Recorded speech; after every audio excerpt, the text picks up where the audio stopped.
Pare che la parola camorra derivi da capo della morra, cioè da un uomo che controllava il gioco della morra, che era un gioco di strada nel quale molti soggetti operavano, e dunque il capo della morra era colui che regolava il gioco e impediva che questo gioco degenerasse in violenza. Si parte dalla tolleranza. Il temperamento napoletano è un temperamento tollerante, e quindi tollerante della piccola infrazione, della piccola violazione della regola, e piano piano si cresce con una giustificazione collettiva dei comportamenti reciprochi, e con una soluzione totale della storia.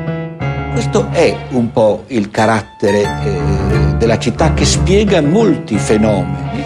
Vittime innocenti, come i passanti che ci prendono di mezzo, che non c'entrano niente, passano di lì per caso e non sanno di trovarsi nel posto sbagliato al momento sbagliato. Sono in tanti a morire così, anche i bambini. Ma lei non è contro la camorra? No? Non è contro la camorra? Perché c'è essere contro la camorra? La camorra uccide, traffica la donna. Io non ho da morire a mezzo a voi. Può morire oggi, può morire domani, chi non fi ricorda, no? Che ci aspettate, si morto.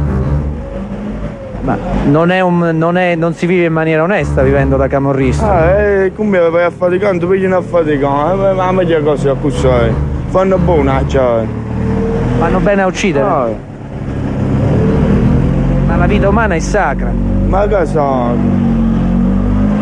Non è sacra la vita umana? Ma come ne importa la vita, no? Quanti anni ha lei? Io tengo 16 anni.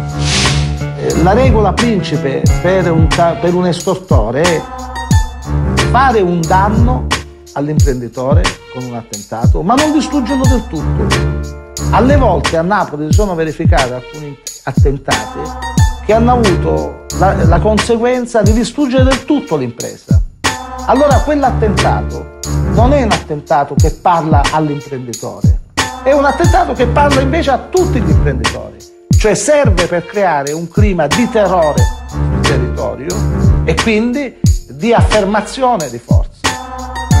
Il punto di forza della camorra è una mentalità che purtroppo è molto diffusa nella comunità, ed è quella mentalità che si chiama omertà, ma è anche quella mentalità che ad esempio ti porta a vedere nel poliziotto un nemico, nello Stato qualcosa di cui non fidarsi, nel carabiniere il soggetto corrotto.